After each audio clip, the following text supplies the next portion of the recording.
Hello, my friends. I've got a story for you. One that's been tugging at my thoughts lately.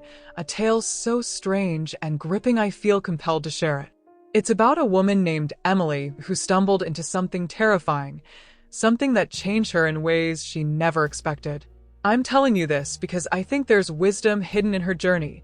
Little nuggets of truth about fear, courage, and what really matters in life. It's the kind of story that might just stick with you, maybe even make you see things a little differently. So, let's dive in together, shall we? It all started on a chilly autumn morning. Emily marched into the First National Bank, her face as white as the frost on the windows. Her hands shook as she gripped the counter, and the teller, a kind woman named Margaret, couldn't help but notice the panic in her eyes. "Morning, Emily," Margaret said gently. "You okay?" Emily didn't answer right away. She glanced over her shoulder, like she was expecting someone or something to burst through the door. "I need to withdraw my money," she finally whispered. "Sure thing," Margaret replied, keeping her tone calm. "How much?" "All of it," Emily said, her voice tight. "Everything in my account, in $1 bills." Margaret froze, her pen hovering over the withdrawal slip. $1 bills? Emily, that's a lot of singles. Are you sure? "Please," Emily begged, leaning closer. "Just do it. I need them." Margaret didn't argue. She saw the raw fear in Emily's eyes, something wild and desperate, and nodded. "All right. It'll take a bit to count that out. Why don't you sit down?" Emily didn't sit. She paced, her boots clicking against the tile floor, her breath coming in short, sharp bursts. Whatever had driven her here, it wasn't just a whim. It was something big, something scary, and it all had to do with those $1 bills. Now, before we go further, I've got to pause for a quick word. You folks listening, you're amazing. Our channel's growing bigger and faster than I ever imagined, and it's all because of you. If you're enjoying this story so far and want more like it, please consider subscribing to my YouTube channel. It means the world to me and keeps these tales coming. Okay, back to Emily. 2 weeks before that frantic bank visit, Emily's life was nothing special. She was a graphic designer, loved her quiet nights with a book, and had a handful of friends she'd known forever. But then, one ordinary day, she found a $1 bill that wasn't ordinary at all. It happened at a coffee shop. She paid with a $5, got her change, and stuffed the singles into her wallet without a second thought. Later, though, she noticed one bill stood out. It was crisp, almost too perfect, with a tiny symbol in the corner, an eye inside a triangle, etched in faint ink. She shrugged it off as some quirky printing error. Big mistake. That night, the dream started. Dark, twisted dreams that left her gasping awake, drenched in sweat. In one, she was lost in a forest, branches clawing at her as voices whispered her name. In another, she stood on a cliff, the wind howling, urging her to step off. And every time she woke, that same $1 bill was in her hand, not in her wallet, not on the table, but clutched between her fingers. She tried to laugh it off. Stress, maybe? Too much caffeine? But the dreams got worse, and soon, the weirdness spilled into her waking life. Shadows darted in her peripheral vision. Whispers echoed in empty rooms. And that bill, it kept showing up, no matter how many times she threw it away. By the time she hit the bank, Emily was a wreck. She'd spent hours online, digging into that symbol, and found whispers of a legend, the I-bills. They were cursed, the story said, marked by some shadowy group to test people, to push them to their limits. The only way out? Face the curse head-on, or lose yourself to it. So there she was, demanding every penny she had in $1 bills. Her plan? She thought if she drowned that one cursed bill in a sea of others, maybe she could outsmart whatever was haunting her. Or maybe she just wanted to feel in control again. Either way, as Margaret handed over that bulging bag of singles, Emily's hands trembled, not just with fear, but with a flicker of defiance. She didn't know it yet, but that bag of bills was about to drag her into a nightmare she couldn't outrun. And friends, what she learned along the way. Well, that's something we can all take a little piece of. Emily hauled the bulging bag of $1 bills into her apartment, the thud of it hitting the floor echoing in the quiet space. She shoved the door shut, and the lock clicked with a sound that felt too loud, too final. For a second, she just stood there, staring at the bag, her chest tight. Outside, the wind picked up, moaning through the cracks in the windows like a warning she couldn't quite decipher. She knelt down and unzipped the bag, wincing as the musty smell wafted up. Old paper, a hint of metal, like coins left too long in a drawer. The bills tumbled onto her coffee table in a messy heap, some stiff and new, others soft and crumpled, each one carrying a faint story of where it had been. Her plan was simple.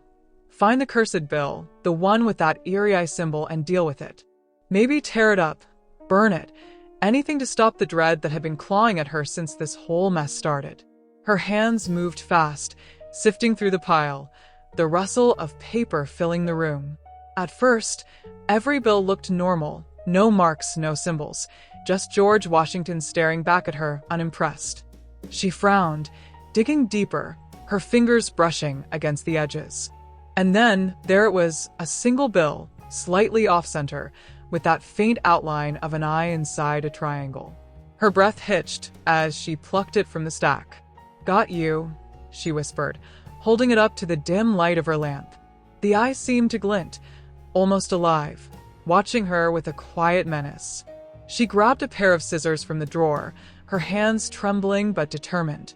If she could just cut it to pieces, maybe this would all end. But as the blades hovered over the paper, something stopped her. A voice, low and icy, slithering into her mind. "You can't escape so easily." The scissors clattered to the table, and she stumbled back, her pulse racing. The room felt darker now, the shadows stretching long and thin, like they were reaching for her.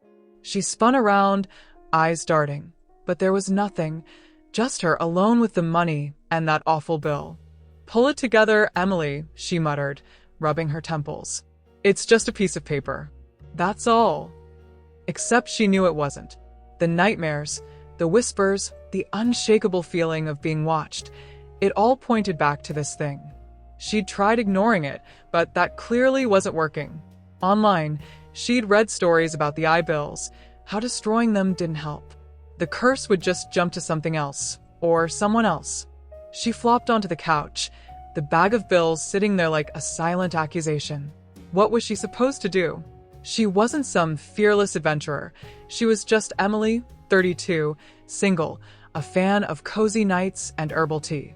But cozy was a distant memory now, replaced by this gnawing fear that wouldn't let go. Then, a memory sparked, something from one of those late-night forum dives. The eye bills weren't just a curse, they were a test. To break free, you had to confront your deepest fear. Pass the trial, and the bill would lose its power. Fail, and, well, the stories didn't say, but the implications were grim. Emily let out a dry laugh. "My deepest fear? Oh, perfect. Just figure that out and face it. No problem." But what was it? She'd never been one for introspection. Spiders creeped her out, sure, and she avoided ladders when she could, but those felt too small, too ordinary. This was something bigger, something that hid in the corners of her soul. Was it loneliness? Failure? Or maybe the terror of realizing she wasn't the person she thought she was? She shook her head, exasperated. Sitting here playing armchair philosopher wasn't going to help. She needed action, a real plan. And then it hit her. What if she could weaken the curse by spreading it out? Mix the cursed bill with all these others and spend them, little by little.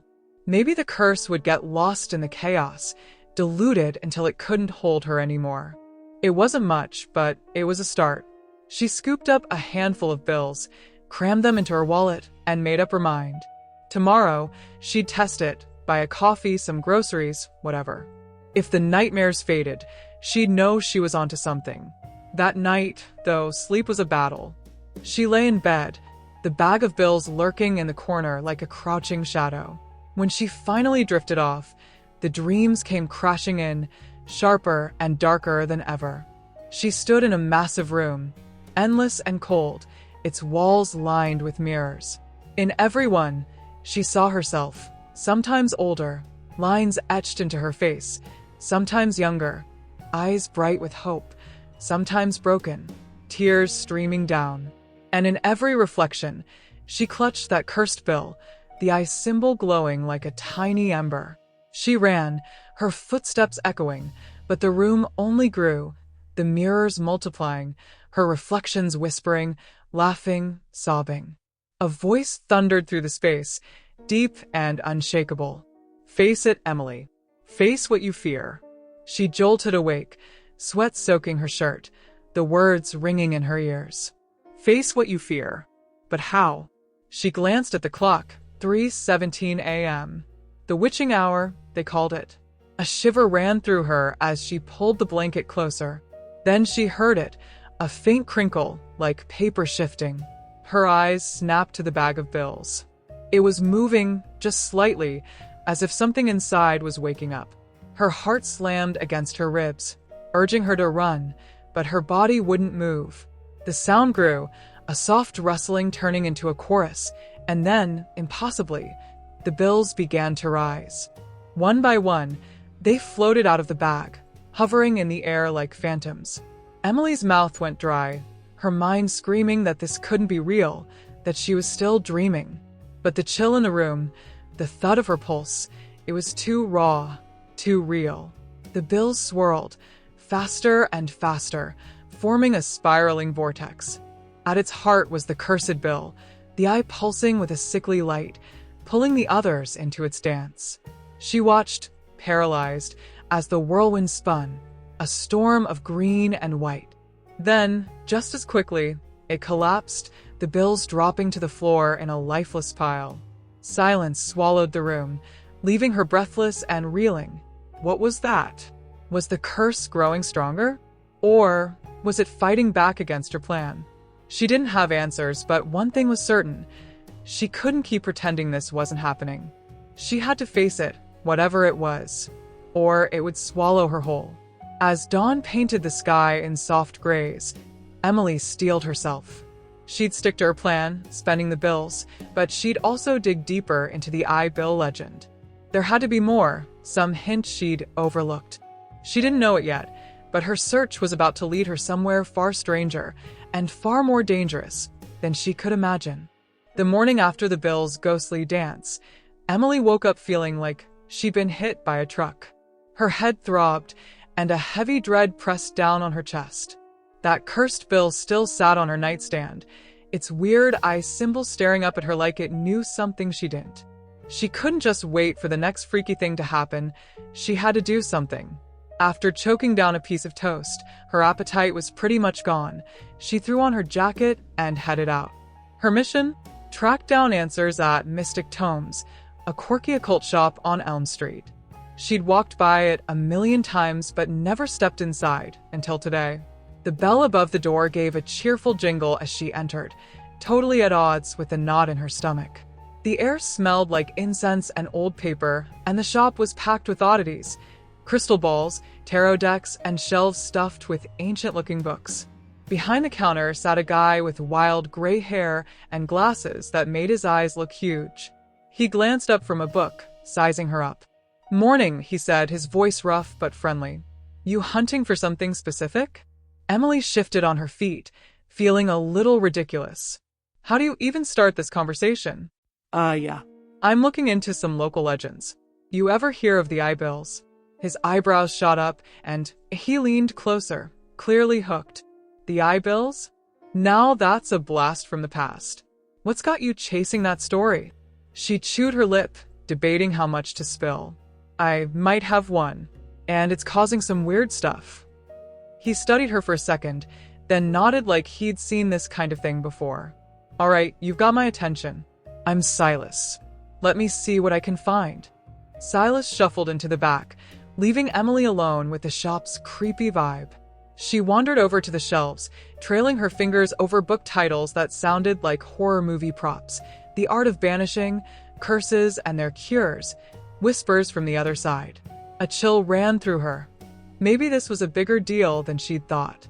Silas came back with a small, beat-up leather book. "This might do the trick," he said, handing it over. "There's a section on cursed objects, eye bills included. But heads up, it's not exactly bedtime reading." Emily flipped through it, spotting sketches of weird symbols and spells. "Any tips on getting rid of a curse?" He leaned on the counter, looking thoughtful. "Curses are slippery. They don't just stick to things, they stick to people.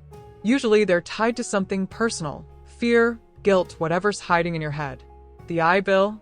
That eye's not just watching you, it's making you look at yourself." Her stomach flipped. "So, to beat it, I have to face whatever it's digging up?" "Bingo," Silas said. "Fear's a funny thing. It can paralyze you, sure, but it can also point the way. Face it, wrestle with it, and you might come out tougher than you went in." Emily gave a shaky smile.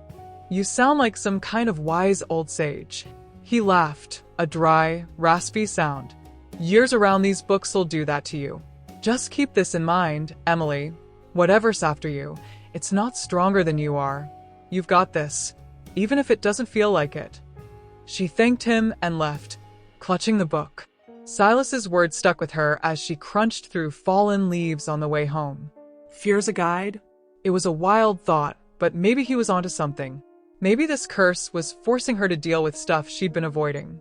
Back at her place, she flopped onto the couch and cracked open the book. The Cursed Objects chapter was intense. Tales of haunted jewelry, evil puppets, and yep, the eye bills. It said they were made by a group called the Watchers to test people's grit.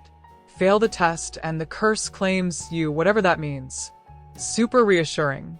As she read, a folded note slipped out from the pages, old and yellowed.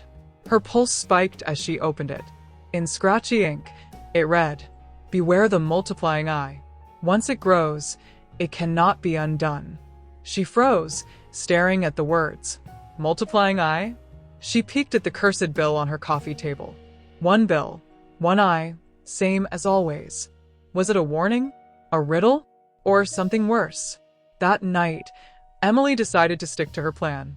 She grabbed a few bills, including the cursed one, and headed to the corner store. If she could spend it, pass it on. Maybe the curse would lose its grip. She bought some gum, sliding the bill across the counter with shaky hands. The cashier barely looked at it, tossing it into the register. Emily exhaled. Maybe she'd dodged the bullet. But walking home, that relief evaporated. The streetlights buzzed and flickered, shadows twisting on the pavement. She walked faster, her skin prickling like someone or something was right behind her. She kept glancing back, but the street was empty. Just the wind, right? By the time she got to her apartment, her nerves were shot. She locked the door and laughed at herself. "You're losing it, Em. Chill out." Sleep didn't come easy, though. In her dreams, she stood in a huge, barren field under a stormy sky. A shadowy figure loomed ahead, its face hidden. She tried to move, but her legs wouldn't budge. The figure held up a $1 bill, the eye glowing bright. "You cannot escape," it hissed. "The eye sees all." She snapped awake, heart pounding, and flicked on the lamp. The room looked normal, but the fear wouldn't shake off. Then she noticed the bag of bills in the corner. It looked bigger. Dread pooling in her gut, she stumbled over and unzipped it. Inside, among the regular dollars, were 2 more eye bills, their symbols faint but real. She gasped, dropping the bag. The curse wasn't just holding on, it was growing. Emily sank to the floor, staring at the bills. Silas's advice, that creepy note, it was all hitting her at once. The eye was multiplying, and she was running out of time. But even as panic clawed at her, a tiny spark flared up. She wasn't giving up. If this curse wanted her to face her fears, she'd do it. She just had to figure out what they were. Emily sat in her dimly lit living room, staring at the 3 cursed dollar bills spread out on her coffee table. Those faint, eerie eye symbols seemed to stare right back, almost taunting her. Her stomach twisted into knots. This wasn't just about strange dreams or floating cash anymore. The curse was spreading, and she had no clue how to make it stop. She snatched her phone and called Silas, the occult shop guy who'd been her lifeline through this mess. His voice came through, rough but steady. "Emily? You hanging in there?" Barely, she said, her throat tight. There are more eye bills now. 3 of them. What do I do? Silas whistled low. That's bad news. The curse is sinking its claws in deeper. You've got to face whatever it's feeding on. Your fear, your guilt, something hiding in you. But I don't know what it is, she burst out, frustration spilling over. I'm not scared of snakes or the dark or anything normal. What's it after? A long pause stretched out, then Silas spoke. Quieter now. Sometimes it's not the obvious stuff. It's what you're dodging, something you haven't faced. A regret, maybe. A choice. The curse grabs onto that. Emily slumped onto the couch, her mind spinning. Regrets? Sure, she had some. Who didn't? Jobs she'd walked away from, apologies she'd never made, but nothing that screamed curse-worthy. Or did it? Here's an idea, Silas said. Tonight, before you sleep, stand in front of a mirror. Really look at yourself. Ask what you're scared to see. It might feel weird, but sometimes that's where the truth hides. She thanked him, though the suggestion made her shiver. A mirror? It sounded like a scene from a scary movie, but she was out of options. That night, after pacing her apartment until her legs ached, Emily planted herself in front of her bathroom mirror. The harsh fluorescent light hummed above, carving shadows under her tired eyes. She looked drained, almost unfamiliar, like someone else was staring back. Okay, she whispered, her breath shaky. What am I afraid of? The reflection stayed silent, naturally. But as she kept looking, something felt off. Her eyes darkened. Her cheeks looked hollowed out. Was it just the lighting? She leaned in closer, her breath clouding the glass. Then, out of the corner of her eye, she caught it. A quick flicker, like a shadow slipping past the edge of the mirror. Her pulse spiked. She spun around, but the bathroom was empty, the door still shut. Turning back, the mirror was normal again. Perfect, she muttered. Now I'm losing it. But she knew better. This wasn't her imagination. The curse was toying with her, nudging her closer to some breaking point. She balled her fists, defiance flaring up. Fine. You want to fight? Bring it on. When she finally crawled into bed, the cursed bills locked in a drawer. Sleep came in restless bursts. Then the dream hit, and it was a doozy.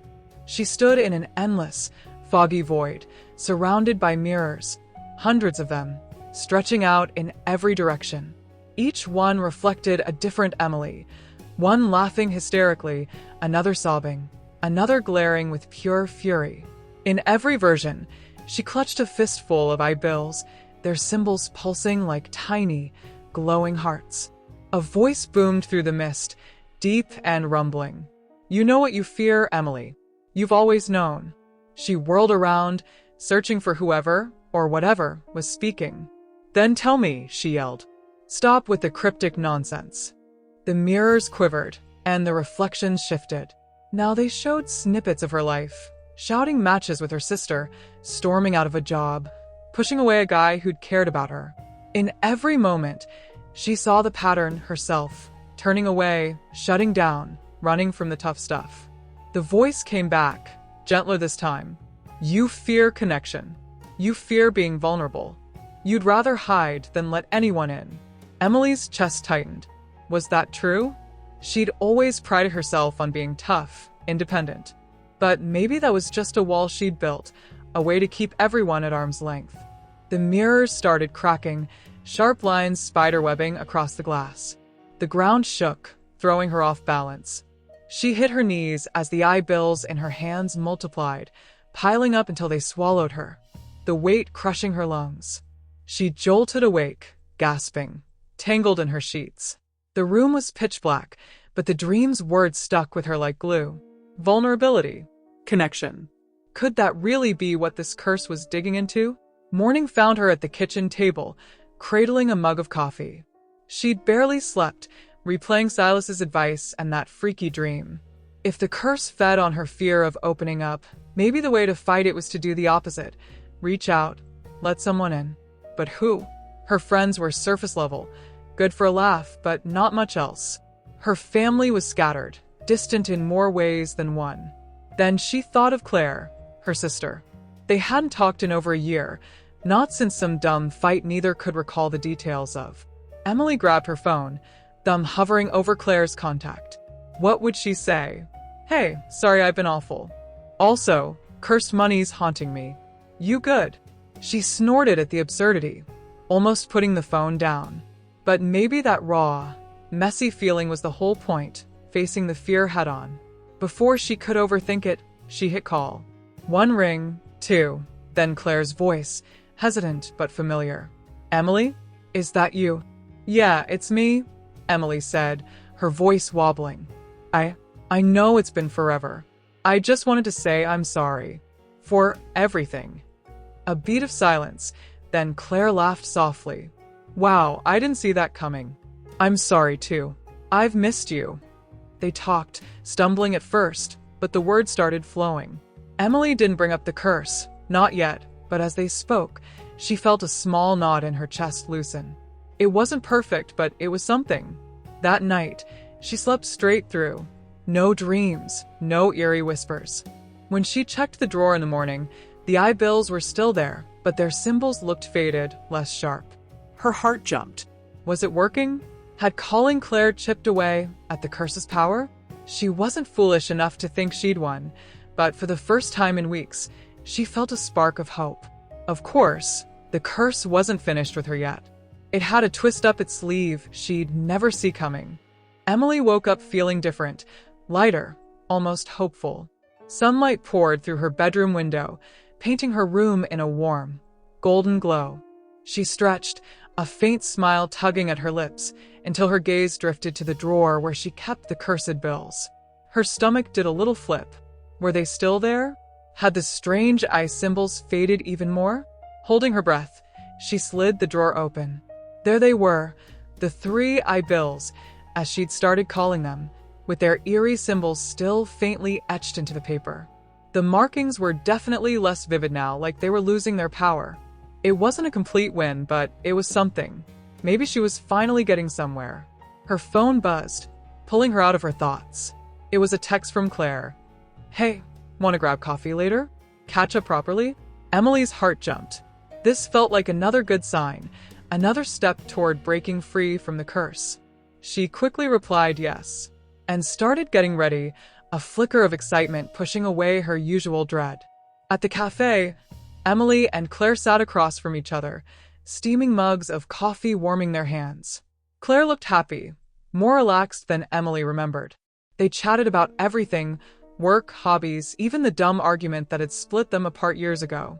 Emily found herself laughing, really laughing, for the first time in what felt like forever. It was like a piece of her old self was coming back. But as they talked, a question nagged at her. Should she tell Claire about the cursed bills? It sounded ridiculous in her head. Haunted money? Floating objects? Nightmares? She'd sound like she'd lost it. Still, if this curse was about facing her fears, maybe being honest, even vulnerable, was part of the deal. She took a deep breath. Claire, I've got something to tell you. It's going to sound totally bonkers, but I've been dealing with these weird dollar bills. They're cursed or something. They've been giving me nightmares, making stuff move on its own. I think it's connected to this fear I have about letting people in. Claire's eyes widened, her brow creasing. Cursed bills? Are you for real? I know. It's nuts, Emily said, her voice trembling. But it's happening. And I think reconnecting with you is helping. The curse, it's getting weaker. Claire reached over and squeezed Emily's hand. Okay, I won't lie. That's the wildest thing I've ever heard. But I can see you're struggling, and I believe you. I'm here for you, all right? We'll figure this out together. Tears pricked Emily's eyes. It was exactly what she needed to hear, even if Claire didn't fully get it. When they hugged goodbye, Emily felt lighter, like a chunk of the curse's weight had lifted. Maybe this was it. Maybe she was free. But that night, everything flipped upside down. Emily was brushing her teeth when she heard it, a faint rustling from the living room. She froze, toothbrush hovering midair.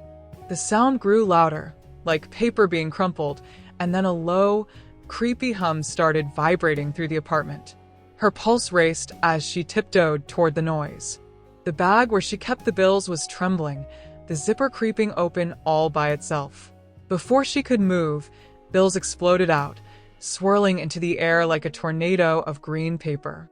They spun faster and faster, the hum building into a deafening roar. At the center of it all were the 3-eye bills, their symbols glowing bright again. Emily stumbled back, gasping. "No, I thought." A deep, booming voice cut through the chaos. "You've faced one fear, Emily, but there's more. The final test awaits."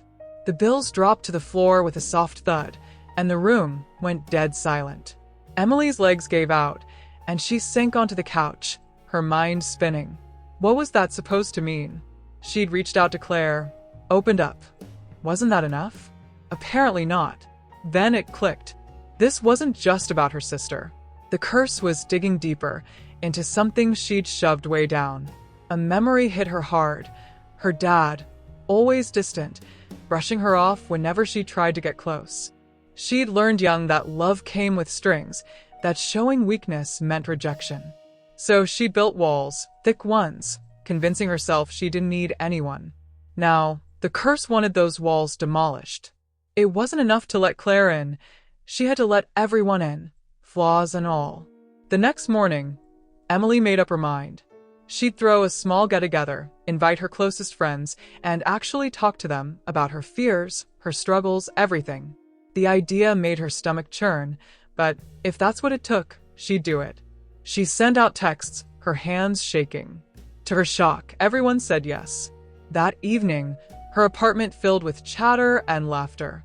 Emily tried to play it cool, but her nerves kept drifting to the cursed bills stashed in her room. As the night went on, she steeled herself. "Hey guys, can I say something?" The room hushed, all eyes on her. She swallowed hard. "I've been having a tough time lately. I've felt alone, like I'm carrying this huge weight by myself. But being here with you all, it's made me realize I don't have to. Thanks for showing up." Her friend Jake grinned. "We've got you, always." Others nodded, some sharing their own stories. Emily felt a warmth bloom inside her, a sense of belonging she hadn't known she'd missed. As her friends hugged her goodbye, she realized the curse had done something unexpected. It had forced her to face her fear and given her something precious in return, real connection. But the final twist was still coming. That night, Emily dreamed again. She stood in an endless void, the cursed bills floating around her. The shadowy figure from her earlier nightmares appeared, its face still cloaked. "You've passed the test," it said, its voice gentler now. "You've faced your fear and grown stronger. The curse is broken." The bills turned to dust, dissolving into nothing. Emily jolted awake, her heart hammering. She lunged for the drawer and yanked it open. The eye bills were gone, completely gone. In their place sat a single normal dollar bill. She laughed, a wild mix of relief and disbelief. It was over. She'd won. Over the next few weeks, Emily's life shifted. She stayed tight with Claire, grew closer to her friends, and even started volunteering, helping others who felt isolated. The curse had been terrifying, but it had also been a push, a weird, spooky push, to become who she was meant to be.